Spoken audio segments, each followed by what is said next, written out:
Hello and welcome to the Maple Grove City Report. I'm Dave Kaiser. Thanks for joining us with Heidi Nelson, Maple Grove City Administrator. Welcome once again. Thank you. The book is full of notes here. We've got a lot to talk about. A meeting before the council meeting on October 16th, plus a rather long meeting with some great information, kind of scattered all around different things in town. Let's start with the meeting ahead of time. And again, this was a meeting to update the council on some things that are ongoing. We've talked about some of these before. First, scattered site housing program. Let's talk a little bit about what that is in general, and then you were looking specifically at the budget here as we move ahead. Tell us about that. Yeah, so this was a workshop we had prior to the city council meeting, started at 5:30. We had about 4 topics to cover with the council. Kind of fun, we've had a list of topics that we needed to get on the council's radar over the summer and fall months, and with this evening we kind of wrap that up, so hopefully we'll free up a little bit of the council's time here as we head into the holiday season. But so we talked a little bit about the scattered site housing program. The city owns about 28 housing units that are just that. They're scattered throughout the community. A combination of duplexes and single-family homes that help serve the affordable housing need in Maple Grove. City has owned many of these homes for about 20 years and owned and maintained and operated that program. We are looking at some capital costs on those facilities. Understandable. You know, not dissimilar to our senior housing facility. So we are looking at adjusting some of the rents for that program. So that was part of the budget discussion. We're also looking at kind of the management of that program and thinking about outsourcing that with the company that does help us with Woodland Mounds. So good discussion there, and kind of good to bring everybody up to speed with how that program is working in the community. Very good. Next item before this meeting, the early meeting, was organics. Tell us about organics, why the city's talking about that. Yeah, so organics programs. So this is a program, another kind of a waste management initiative. We have, you know, traditional garbage, your recycling, and then the organics component. Hennepin County is moving towards making the provision of organics programs in every community in Hennepin County a requirement. They're doing that via initially here by shifting some of the funding that we receive on recycling to the organics program. So as the years go by here leading up to 2020, in essence the incentive for the city to participate will become greater and eventually mandatory. It's an opportunity for people to separate out really that kind of food waste or those compostable paper type products, remove those from the waste stream. They wouldn't go to the landfill. They end up getting sorted out into a different process that ends up becoming compost in many different forms. So we had some discussion about this. I think the council wants to kind of monitor this right now. Maple Grove, of course, is an open hauling city, so it makes it a little bit of an interesting endeavor. Either the city would have to kind of start its own organics program, much like the recycling program, or it would need to rely on the current garbage haulers in town to provide that service to their existing clientele. So we'll continue to monitor that and work with Hennepin County, but you'll likely see more discussion of this organics piece as the years go by. Where is it in other cities around us? Anyone ahead of you in the game and doing something already? Well, there are a number of communities that have implemented it. In fact, the community where I served previously, we had implemented it within the last couple of years to have some experience with that. Currently in Maple Grove, the only company that provides that service is Randy's Sanitation. That's one of our garbage haulers. They were the garbage hauler in that community as well, so I think that company's a little bit ahead of the curve on this initiative. But yes, a number of communities in Hennepin County have gone down this road, and I suspect we'll continue to see more. So provide you the opportunity to learn lessons from those that have done it ahead of you a little bit. Absolutely. Another item was the big game bash. This was something we were talking about, potentially around that February game that's coming to town. And we'll talk more in the council agenda because there was some action taken there. So we'll get back to that. And final is small cell technology. And so for people that don't know, what is this from the basic, and what are you looking at right now in the city to have to possibly look at an ordinance? Yeah, so in 2017, the legislature passed some new laws with regard to how cities have to accommodate small cell technology in the public right-of-way. Previously, those types of entities haven't been able to operate necessarily in the public right-of-way. So we are responding to that legislation to make our city code compliant with that and to make that provision for those small cell operators to function there. We certainly see the need, for increased small cell coverage. Basically, these are almost like little amplifiers that provide increased power and connectivity to cell phones that kind of connect back to more the larger cell towers that oftentimes you see on water towers or scattered throughout on taller towers through the community. So these would really live maybe on like light poles or additional poles that would be shorter than a traditional cell tower. And the equipment is smaller. It's more kind of like a cell, in fact. It's kind of like a big battery, if you will. And then it has some ground equipment that goes with it. So we see the need certainly to accommodate this. Our concerns mainly, and I think this is what was represented by the cities during the legislative process, is around making sure from a public safety perspective that the poles that these are on can withstand the weight and the wind load, those kinds of things. A lot of our light poles weren't necessarily constructed with that type of equipment in mind, so we have to be mindful of that. And the other piece, of course, is aesthetics. You know, Maple Grove spends a tremendous amount of resource maintaining our boulevards and keeping them beautiful and uncluttered and full of beautiful plants and whatnot and different hardscapes. And so we would have concerns about a number of you know, ground equipment pieces being scattered throughout the right-of-way. So our goal is to kind of work with these providers and make sure that we can accommodate their service within the right-of-way and then address our public safety and aesthetic concerns at the same time. So we'll likely see an ordinance amendment come forward on this in November to the City Council. So this was just kind of an update to the Council about the direction we're headed. Any idea on timing from the providers of when they're looking to get into Maple Grove? Are they knocking at your door already? A little bit. We've had one application come forward, but it was actually on private property. Okay. So it was in and around hotels, of course, that they sense. have an increased need for cell service in those areas. So we have seen it on the private side. We have yet to see an application in the public right-of-way, but we do anticipate that those will come, particularly, again, down in the areas, Main Street area, hotel areas, those areas where you have kind of an increased number of people, you know, foot traffic that need that service. Yep, so. need to match that capacity. So, yes. All right, more to come on that. And that was a meeting before the council meeting on the 16th. Now let's jump ahead to the meeting itself.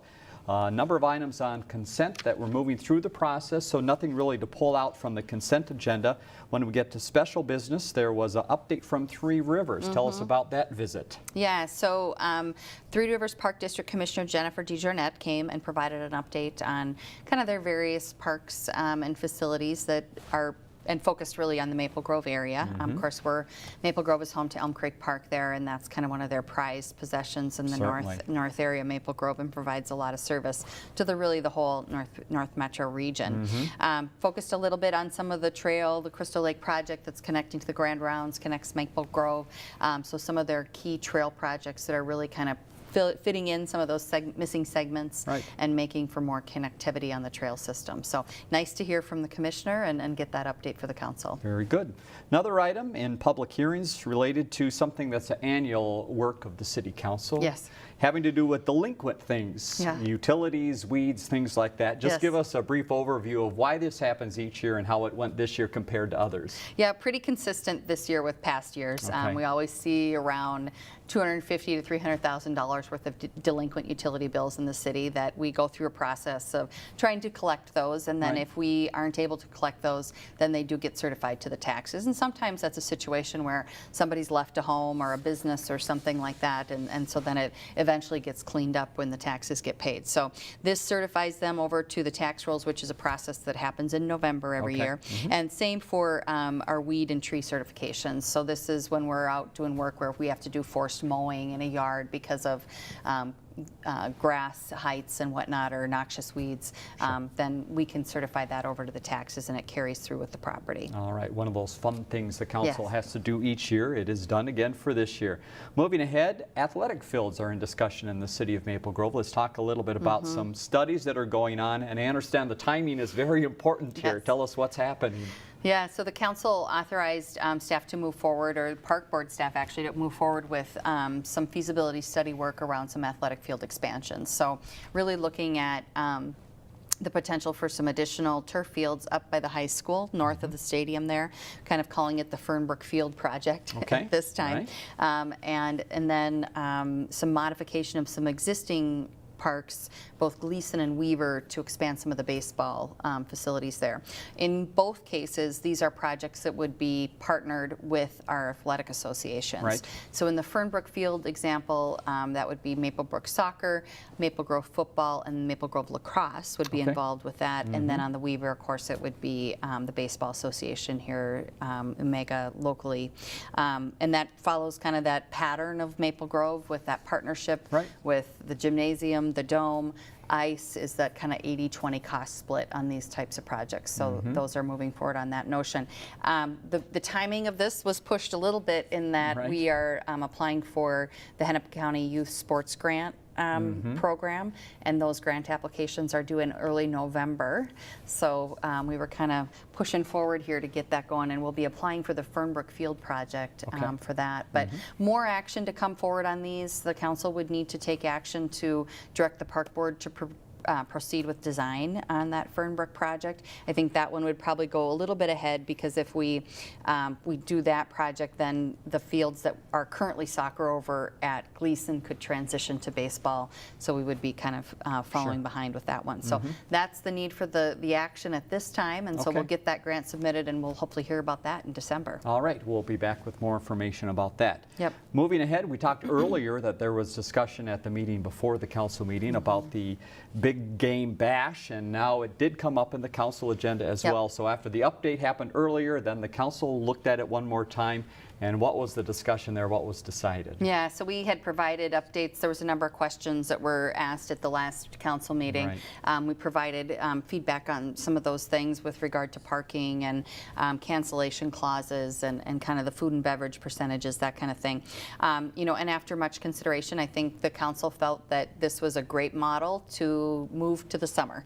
I think the hurdle of the winter and maybe some of the risk associated with the event made them a little uneasy about that, and we certainly appreciate that and understand that. But I think, you know, the good news is the work is not lost, and we have now the partnership of Sue McLean and Associates that's interested in doing events up here in Maple Grove, and so we're going to take this model and the foundation that we've built and shift it to the summer months.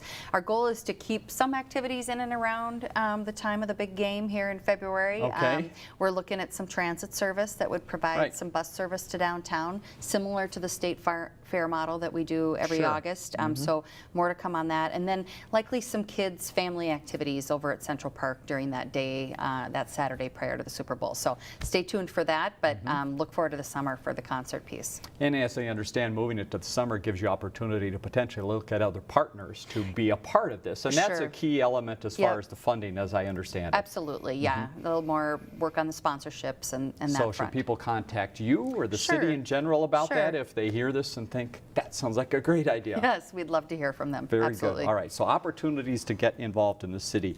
Next, under community development, we talked signs, and this is signs specifically in residential districts. So give us a little background of what was the discussion and what's the city looking to do. Yeah, so this really addresses kind of the quasi-public institutional uses that some generally are living in some of our residential zones, pretty typical. But this allowed for some limited use of dynamic signage. We had made that code amendment some time ago, and then this adjustment really provided a little bit more flexibility in terms of the size of the dynamic portion as well as the static portion. So I think at this point now we've kind of adjusted the code to where we think we want to run with it for a little bit and see how it feels.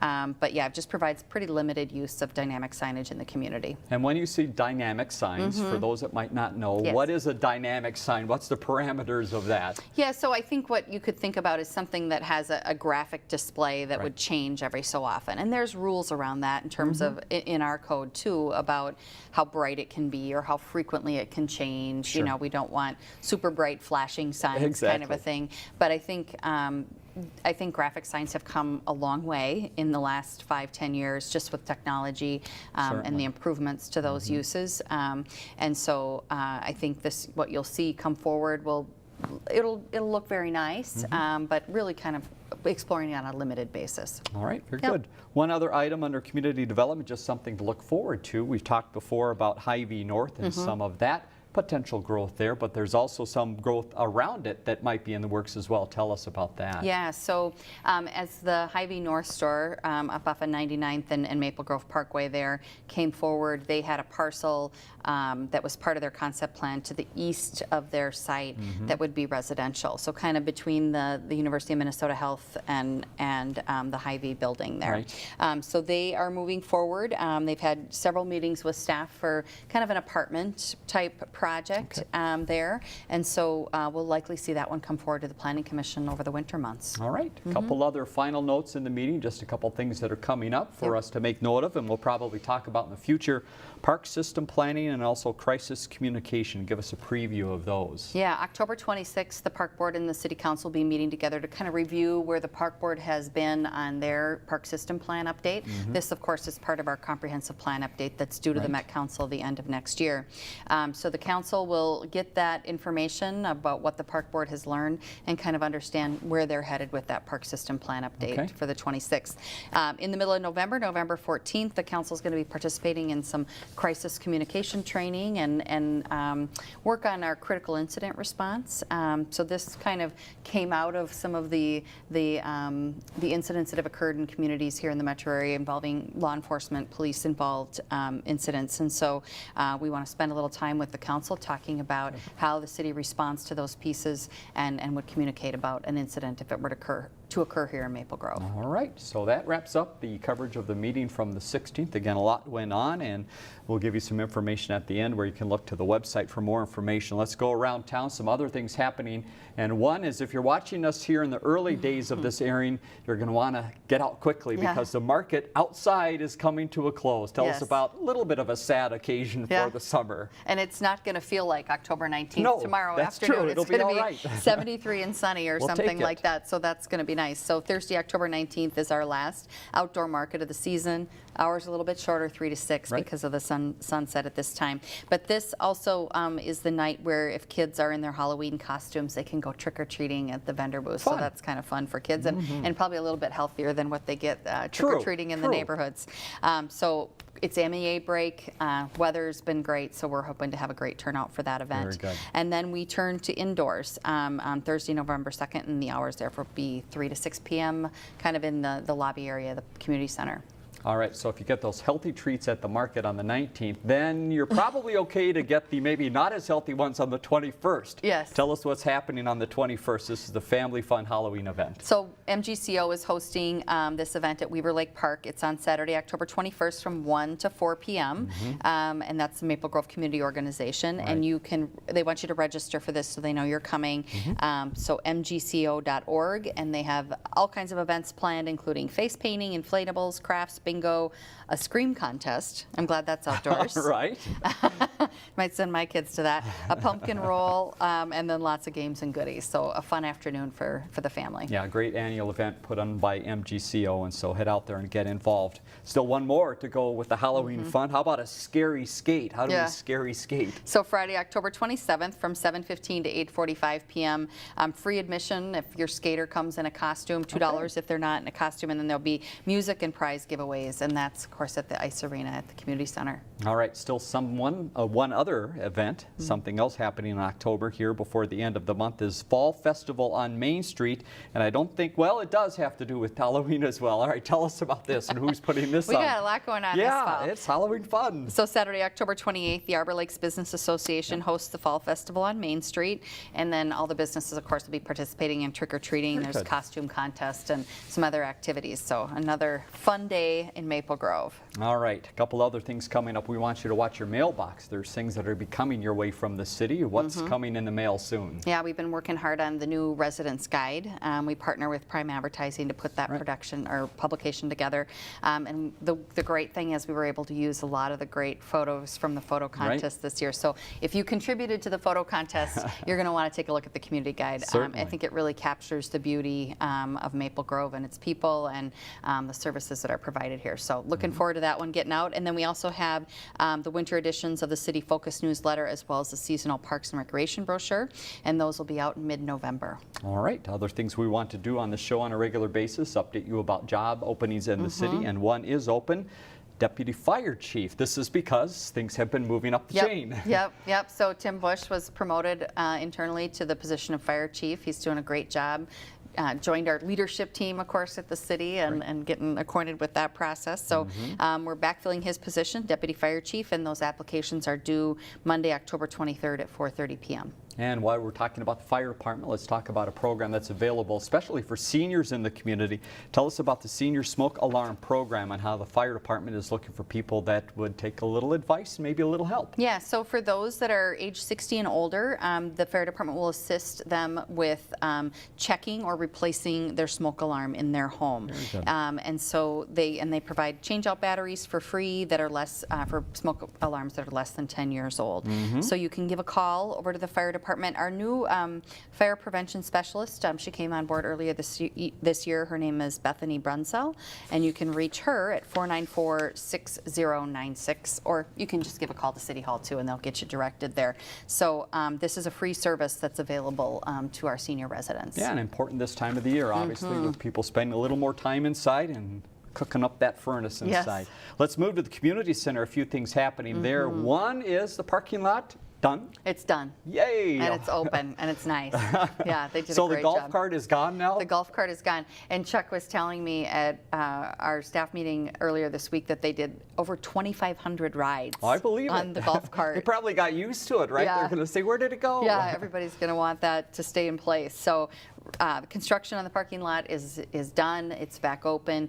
There's some expanded handicap parking up at the front, so I think some of our senior community will appreciate that. That was something that was identified as a need, so that was nice to be able to address that. And it's just in time for the 20-year celebration. So 20 years ago, the community center opened to the public. Hard to believe. Yes, so this Saturday and Sunday, October 21, 22, some weekend festivities going there. There's a $20 family all-building pass, so you can get it for the weekend to do the pool or the Maple Maze, all the activities there, and then 50% off a single admission. And then on Sunday, there will be free family activities and crafts, prize drawings at 3, 4, and 5 p.m., and then with a grand prize of an all-building family membership. So pretty exciting weekend and fun to celebrate the anniversary of this great facility. Congratulations to all the staff that work there. Yep. And if that's not enough, continuing with the community center, early November, if you're looking to Christmas shop, here's a great present idea. Tell us about the passes there. Yeah, so November 1 through 10, we have our discount on our community center memberships, and that's 15% off the regular rates if you purchase online. And then, so if you purchase online, then you get another $10 off. So you can choose from options: all building, pool only, or pickleball only. And if you go to the website communitycenter.org, you can find all that information there. All right, so that jumps to Christmas. Let's back up a hair and go Thanksgiving. How about Thanksgiving with Elvis? What could be better? And you've set this up for us. I know, and it's for our senior program, the annual senior dinner, and it takes place on Thursday, November 16th at the community center. The dinner is at 5 p.m. and then, of course, Elvis is coming following that. Sounds like a fun evening. The event is $11 per person, and they do want you to register, and that's through our web track system through the website. And if you have any issues with that, give a call to the community center, and they can help you out. But we'll give you that website later on. But yeah, that should be fun. I think it will fill up. I think so. A couple other items to update you on. The Angel of Hope Garden. Let's talk about that. We mentioned it a few times, and it looks like the work is about done there. It is. It's starting to wrap up, and we, of course, are working towards the annual event is December 6th, so early in December. But they are getting finished with that work. We were able to stop by there when I was able to participate in the park board tour and get out and see that project. It's really nice, and the expanded area for pavers as well as some additional seating, and now the area will be more accessible from an ADA perspective, so that's really nice to have those components added as well. And for people that have not been there, right at the corner of Fernbrook and County 30, that is a place to go to look at it. And beautiful park and creek in that area as well. Final item to touch on: if you've been seeing more purple in the city of Maple Grove, for good reason. Tell us about that purple project. Yeah, so this is October's Domestic Violence Awareness Month, and so we've partnered with St. Joseph the Worker to do an initiative here in Maple Grove to bring awareness and education around the issue of domestic violence. And one of the awareness issues is the purple lights. And so you'll note that the town green, as well as the trees out in front of the police department, are are lit up purple. Kind of a nice warm glow these October evenings. And so partnered with that is we're doing a lot from a social media perspective, some press releases, trying to get some local media coverage. We've done some pieces here on CCX, really trying to get the word out that there's resources out there. We partner with an organization here in the metro area called Cornerstone, and they provide advocacy services, shelter services, that kind of thing for folks that are dealing with this in their lives. So we really want to let people know that first and foremost, our police department is here and our officers have been trained in order to how to respond and the resources that are out there, and then to know that beyond our police department there's organizations that will help, and we really want to put a stop to domestic violence here in Maple Grove. Great program, and again, raising the awareness, a lot of information on the city's website. So let's take you there right now to take a look at the website in case you're interested in finding out more about what's going on in October or other things coming up. MapleGroveMN.gov, publications coming out as well, and some of those are online that you can see there. Monday the 6th of November is the next council meeting at the Government Center, 494-6000, the number to the Government Center if you're dialing by phone. And our viewer response line, 763-533-1710, questions or comments for the program. For Heidi Nelson, I'm Dave Kaiser. Thanks for joining us on the Maple Grove City Report.